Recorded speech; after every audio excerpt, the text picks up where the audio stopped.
pinaka-importanting building sa buong lungsod. Walang as-built plan. Walang as-built plan.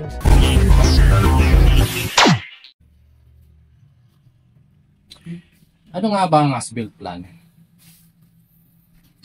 So, issue na naman to mga kasama, yung tungkol sa as-built plan. So, ito yung pag-uusapan natin ngayon. Nung naupo ako noong 2019, wala ito kahit isang as-built plan. Wala itong blueprints. Walang mga plano na maipakita. In-interrogate ko isa-isa yung mga engineer na naabutan ko. May alam ba kayo? Huwag kayong mag-alala, hindi kayo kakasuhan. Ibigay niyo lang sa akin yung as-built plan. Wala talaga silang ma-present. We don't want to make accusations. That's the fact. Walang as-built plan. So, napakahirap gumawa ng plano para maayos sana kung ano yung mga pagkukulang o yung mga structural issues. Napagkasunduan, nagdesisyon, at ako mismo nagdesisyon na kung kailangan talaga natin gawin to, kailangan natin magtayo ng bagong City Hall, gandahan na natin. Isang beses lang natin gagawin to sa lifetime natin. Legasyan na natin to, siguraduhin natin na hindi lang tayo gagawa dahil kailangan or for the sake of, gandahan na natin. Let's make sure that it's future-proof. Let's make sure it will withstand the test of time. Let's make sure that kahit anong earthquake ang dumaan, kahit anong bagyo, safe ang mga tao at mananatiling nakatayo ang City Hall. So, anong pwedeng mangyari kung wala tayong as-built plan?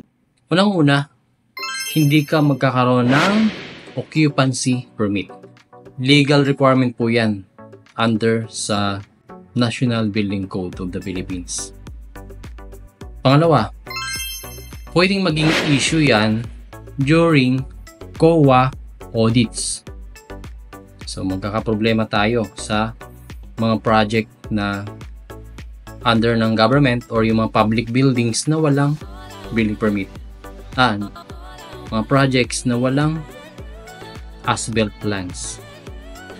Pangatlo, mahirapan tayong makakuha ng funds kung tayo ay mag-upgrade ng ating mga building na walang as-built plans. Halimbawa, i-retrofit mo siya or magkakaroon ka ng renovation. So, kung wala kang as-built plan, baka mahirapan kang mag-secure ng funds. So, kailangan kasi yung as-built plan. Paano mo ma-execute ng isang project for renovation, for retrofitting, kung wala kang dokumento na yan? So, ganun po siya kahalaga.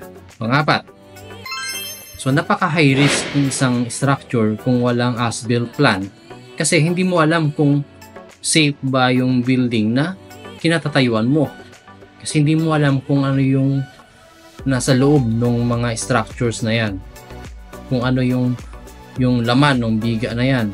Kung ano yung nasa loob ng mga poste na yan. So wala tayong idea. So pag hindi natin alam, so may risk po yun. And lastly, it may result in legal implications.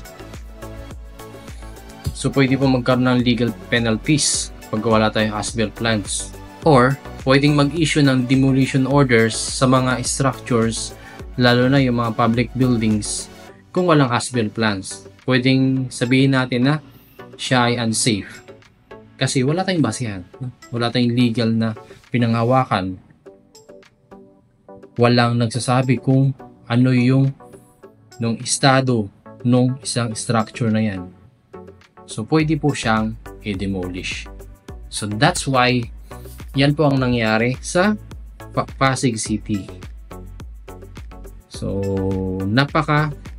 napaka-high ng risk na doon ka mag-opisina, hindi mo alam kung ano yung estado ng gusali na yan.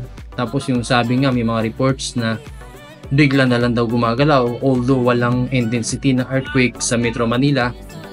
So, yun ang mga issues na pwedeng maging basihan para i-condemn or mag-order ng demolition sa isang gusali. Okay? Sana po ay may natutunan tayo sa discussion natin ngayon regarding sa as-built plans and also sa pagkakaroon ng mga building permits. Okay? Bye!